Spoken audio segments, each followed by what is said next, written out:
All right, welcome back to Problem Solver Politics. I am your host, Cardinellis, with Cody the Oracle. Hey, everybody.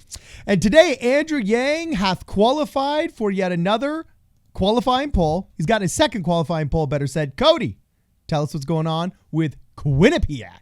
Yeah. Well, I mean, we're kind of in the part of the, I would say, the debate season right now where we're waiting for the November debate still, which I believe Andrew Yang has qualified for. However, there are some people still fighting for those spots in November, and then December debate coming up with the cutoff, I believe, is the 12th of December or 14th of December, I believe. 12th. Sorry, I apologize. Those are the ones you need. Now, currently, Andrew Yang before today had one poll qualifying, which was 4% or higher in a series of certain qualifying polls, and then in early states, 5% or higher. He had one of the four he was going to need in about a month. And about 5 or 6 others had come out where he only had 3%. Been close is a good way. Yeah, it was close, but wasn't enough. So it's not like polls were coming out that he wasn't qualifying for them because there weren't any polls. There were polls coming out that he wasn't qualifying for, but now he is surpassing that threshold. Anyway, today he had 4% in a New Hampshire Quinnipiac poll and will be 2 polls away from showing up in the December debate. So I'm going to go through and we're going to basically, I thought a lot of polls that came out recently. Thought this would be a good time to just talk polls. We'll talk kind of what's been going on in the polls lately, what this one means, what the future could mean for Yang in the polls, and all that stuff. So without further ado, we'll talk about this one. And that is latest New Hampshire Quinnipiac poll. He's at 4%. So he is now 2 polls away from showing up in the debate stage in December. Other takeaways, actually, I believe Nate Silver pointed this out. Generally speaking, Warren's been doing good in New Hampshire, and she's been doing good in Quinnipiac polls. So showing up behind Biden here is not a great showing for Warren. This is a poll. It's not great for Warren. One thing that is worth noting, too, like you said, Yang has been roughly 3 to 4% in every single poll. So he's basically holding where he is. Again, interesting thing about this poll is this poll actually was a short, as far as the time frame, it was 4 days, the 6th of November to the 10th, or 5 days, I believe. So it's very recent and very short. That as well. So it's worth noting that Andrew Yang hasn't really moved the needle that much in New Hampshire in the last week. Like he's basically where he was. However, he means he's one closer to the debate, which is interesting. Yeah, and can you look up some data in real time here? This question just came to me right now. I should have asked it to you earlier, but it just occurred to me right now. On what days were they actually calling people and asking these questions? I know obviously the publishing date of the poll. No, it's 11/6 through 11/10.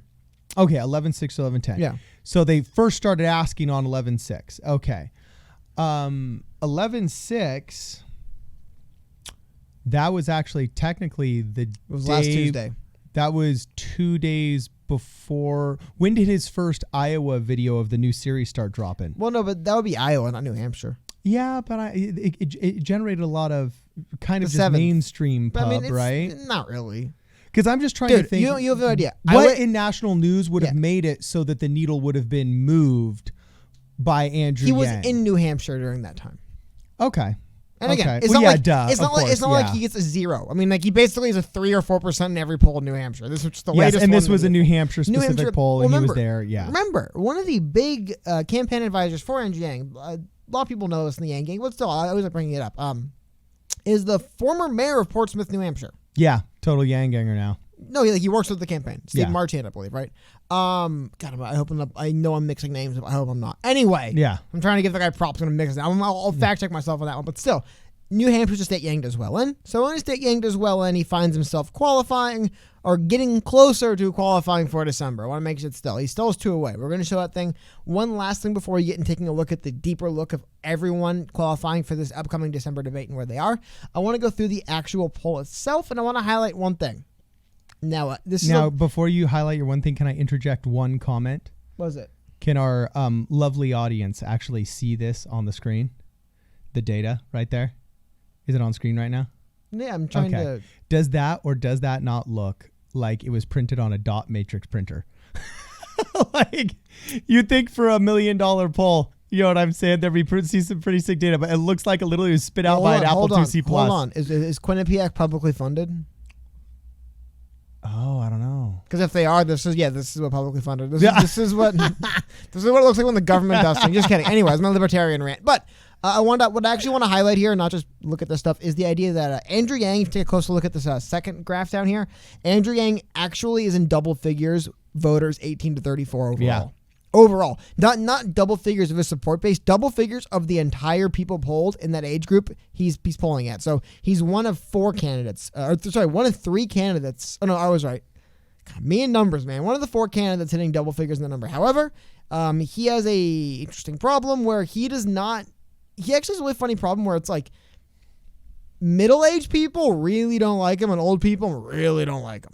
But young people love him. And then the same thing kind of happens with income a little bit, where it's like lowering income people. Actually, I'm sorry, guys. Actually, in my pre-show, misread these. I want to highlight this. The numbers aren't that drastic, but you'll do notice for income, it's roughly consistent support across the board.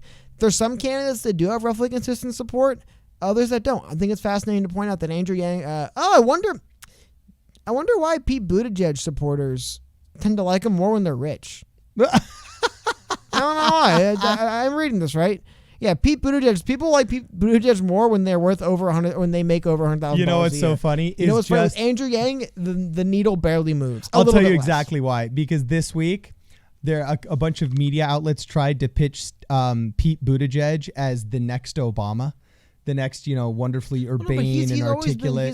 He's been one of the, remember, we talk about big money donors. He gets a lot of big money donors. The wealthy, uber rich Democrats like him. I get that, but it just makes sense to me that the next Obama would be the one the rich people like the most, because under Obama, the discrepancy between the rich and the poor never got wider faster, and the richer got richer under Obama, and the poor got poorer, and the wealth gap actually grew underneath that presidency. So it makes sense to me that the rich limousine liberals really like, Buttigieg. That just makes total sense to me. At least in New Hampshire, right? Yeah. But anyway, so that's most of the Quinnipiac poll. Excuse me. There's some other stuff in here. There's nothing else in here that really jumped out at me. I'm trying to just keep an eye on a couple things, which is the young support for Andrew Yang, because that's the only group he's mobilizing at the moment. Older people don't care about him at all. So I thought that was interesting. I also thought it was really interesting that, not interesting, but this is exactly what I expected.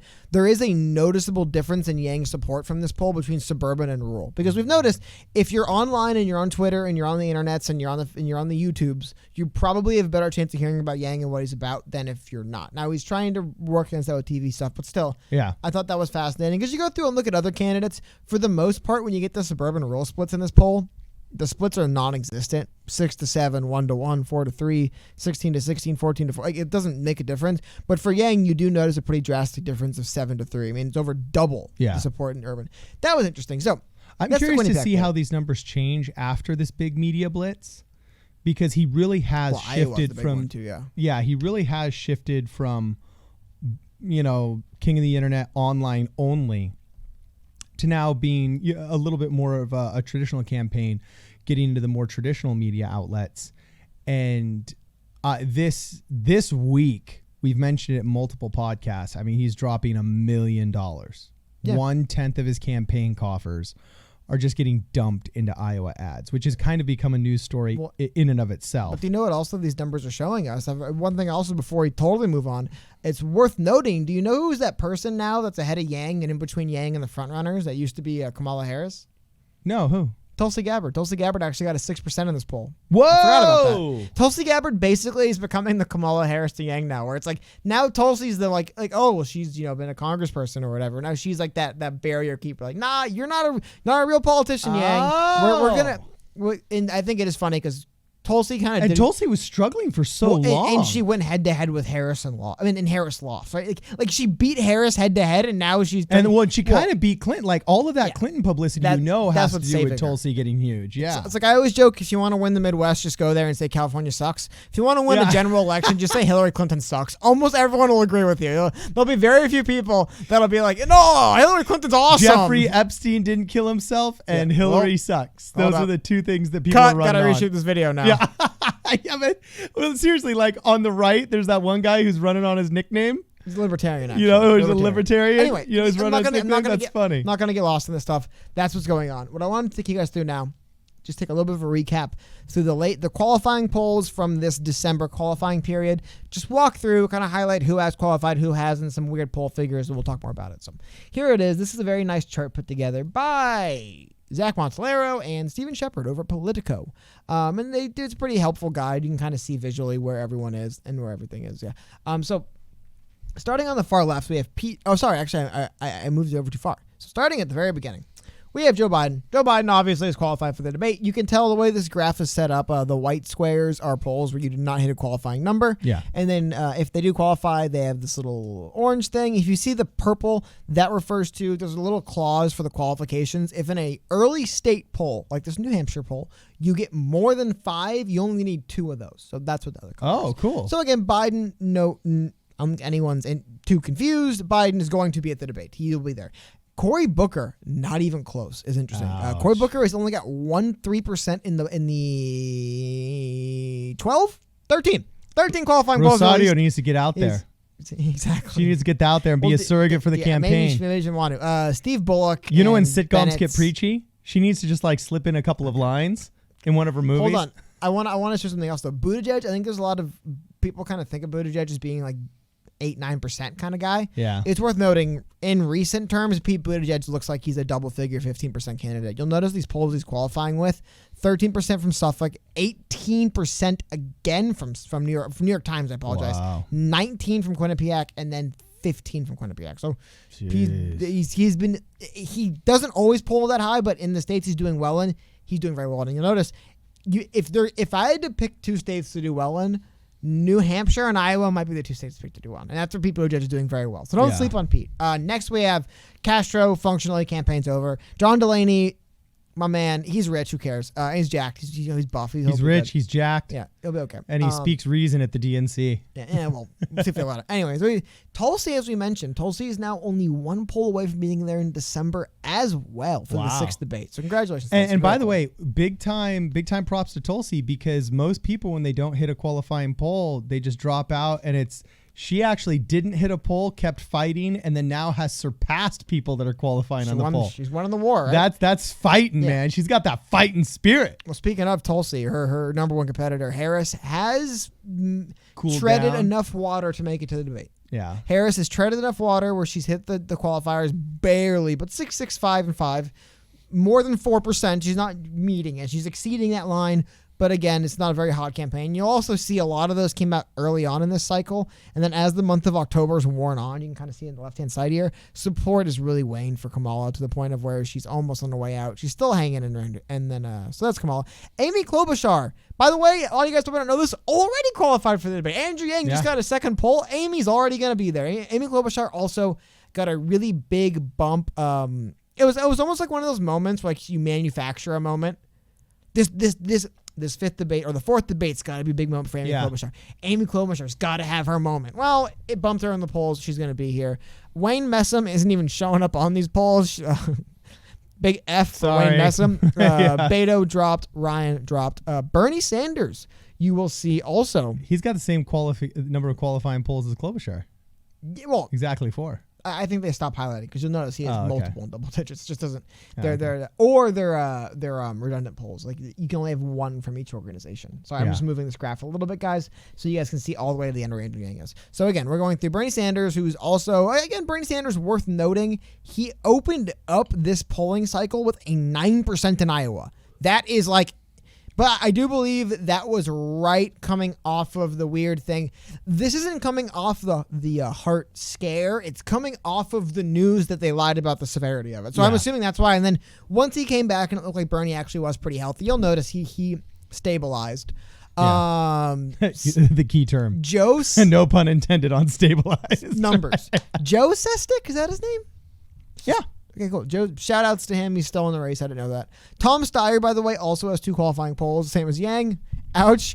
Elizabeth Warren, another candidate you can see, she's kind of held pretty steady. There is this moment forming, though, of like Warren, Sanders, Biden, all at 20, Buttigieg at like double digits, and then what happens. So it is interesting watching it. Marianne has not nabbed 1 of the polls she's going to need yet, and we just talked about Andrew Yang as 2. You'll notice, though, the thing about Andrew Yang is you kind of referenced, he had, I'm going to see if I can count with my eyes working, 1, 2, 3, 4, 5, 6 or 7 of 8. 7 of 8 polls, he had 3%. Yeah. instead of so to people are like, oh, are we worried about Yang making it?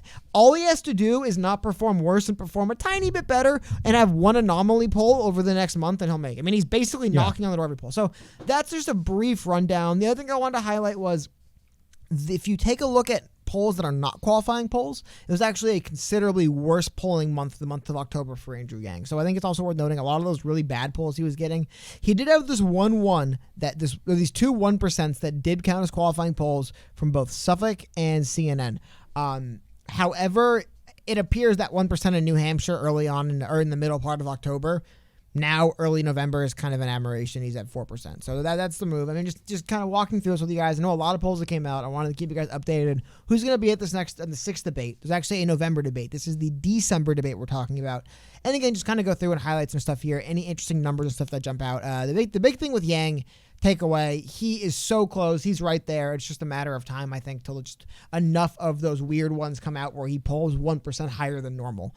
Or the Iowa blitz really works, and all of a sudden we start seeing some 9s in Iowa. It's really a 72-hour question. Like, it is, yeah. We're going to know 72 hours from now. But where we're standing today, he is 2 polls away from being on the debate stage in December. Yeah. All right, so let us know what you guys think. Make sure you follow us on Twitter at PSP Radio 1. Leave us a voicemail. Ask us any questions you have about the campaign or really just the 2020 election cycle in general at 1-833-PSP Radio. Also, make sure you check us out on Instagram and on Facebook. This is Problem Solver Politics.